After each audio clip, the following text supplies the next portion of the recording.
All right. Hey, everybody. I'm Annie. I'm an engineer at Google on Chrome Web Ecosystem. I work on Core Web Vitals with Michael. And we've been working for the last few years on incorporating soft navigations into Core Web Vitals. And I wanted to talk about just the latest data that we've seen on soft navigations and their performance. So first, I just wanted, in case anybody isn't familiar, to give an intro on soft navigations and core vitals. So first, what are core vitals? They're measures of web page performance. They're reported by Web Performance APIs, supported across browsers, and they're also reported in the Chrome User Experience Report. The key metrics that we think are really important are the time to load the page, which we measure via LCP, the time to respond to a user interaction, which we measure via IMP, and the amount of layout shift on the page, which we measure for CLS. And then we measure this for every page load. But when I say page load, I mean a hard navigation. So you click on a link or you type in a URL in your browser and it loads. But there's also this thing called soft navigations. I think you've all seen like kind of a wonky looking soft navigation where you click on something and part of the page starts into a spinner and then it updates. From a user experience perspective, most of the time these aren't that different from hard navigations, but they're really, really hard to measure. Michael will talk about our work on figuring that out. But to start with Core Vitals, we didn't measure them. And to before I talk about the data, I wanted to talk about like how we've been thinking historically about soft navigations on the web. So there's this thing called single page applications. Historically, we thought about a website as a multi-page application. You get the page from the server, it sends down HTML. Browsers are like super optimized to like just read that HTML and render it. It's really fast, except that you always have the same network data coming across. So it's really fast, but then the subsequent loads are you know maybe about the same speed. Then traditionally we think about single page applications. You load like a blank HTML file, right? And it loads a script file. So it has to go back to the server to get the script file, and then that comes back. And then it probably has to get like some data. So it has to go back to the server and get the data. And then it takes all the data and it generates HTML. And so all of this stuff comes together to form a page, and that's super slow. And then the idea is that this super slow page load has a bunch of follow-up navigations, and those transitions are going to be super fast because we only have like a little bit of like data to pull from the server or maybe nothing at all. And this has kind of been the framing that we're thinking about these things through.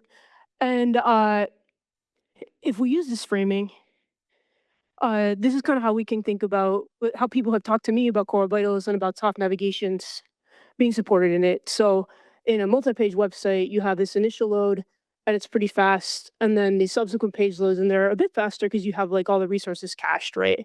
And the DNS and whatever. So all of these are going to be included in the Crux report. And then people say, but my single page app, only this first slower load is included and not these fast follow-ups. And I think, oh, this isn't quite the right way to think about it. So first off, the initial page render of single page applications has been getting much faster. There's server side rendering where the server actually puts together the HTML and sends it down to the browser, and then there's just this hydration step, which it's a little hiccupy, but it's way faster, and you get the site rendered. And then there's also static site generation. If you don't actually need data from the server for your single page app, you can generate the whole thing at build time. It gets there lightning fast, and then you just have this little hydration step. So uh, that like initial page load for single page apps might not be so bad. Then other thing is that multi-page apps, the subsequent load is getting faster. We have all these cool APIs now for prefetching and pre-render. So as you're bringing the first one down, you might pull the second one down, and that now it's like near instant too. Very exciting.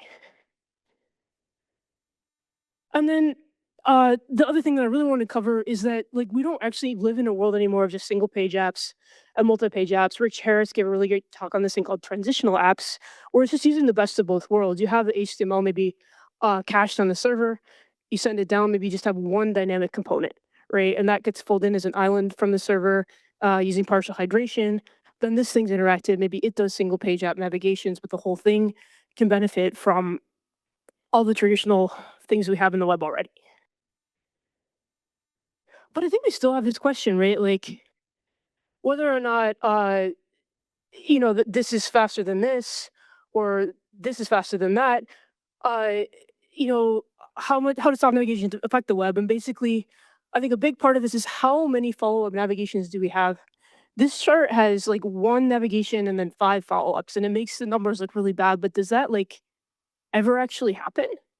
I think a lot of what performance experts really would tell people to focus on the initial navigation. It's the first impression of your site, and often there isn't a second. So for soft navigations, I feel like we're able to answer this question for the very first time. I just asked how many sites have over half of their navigations are soft navigations. That would mean that it's a single page app and half of its navs are follow-ups. And if we look at all the sites in the Crux report, which is about 18 million or so, on Android only about 4% have more than half of their navigations as soft navs, and on desktop it's only about 8%. So when we make this change to Core Vitals to support soft navigations, it's not going to be a whole lot of sites impacted. But if we look at the top 1,000 sites, according to the Crux report, we get a really different picture. About 20% on Android and about 30% on desktop have more than half their navigations or soft navs. And so, like overall in Chrome, we're seeing a whole heck of a lot of soft navigations, but they're coming from a smaller percentage of sites. But I think the real question is, okay, so there are some follow-ups sometimes, but not always. Are they faster? And when we actually got the data, Michael and I wanted to break it down by the percent of follow-ups. So basically, here's the overall percentage of sites with a good score on LCP. This is for Android and this is for desktop. The gray is just hard navigations, and the blue is if we include both. So basically, overall, about a little over 60% on Android and 80% on desktop are good. And it used to be that the more percentage of soft navs you had, the lower it would go. And now it's just this really cool thing where it's almost exactly a straight line until we get to this tiny percentage of sites over on the right where we have more than 3/4 of their navigations as soft navs. That's about less than 1% on Android and less than 3% on desktop. Then those sites actually see like a pretty decent bump in their LCP, the percent of them with good LCP. Another question that we have about soft navs is like if we include those in the core Vital report, will their IMP, like their interaction responsiveness, and their layout shift change? The reason we would expect it to change is let's say you have a site open for an hour, the IMP is going to be kind of the worst interaction. So if you split that hour up into 10 parts, you'd expect the IMP to go down, right? And the same with the CLS being the worst layout shift. You'd expect the averages to go down. So this is interaction to next paint.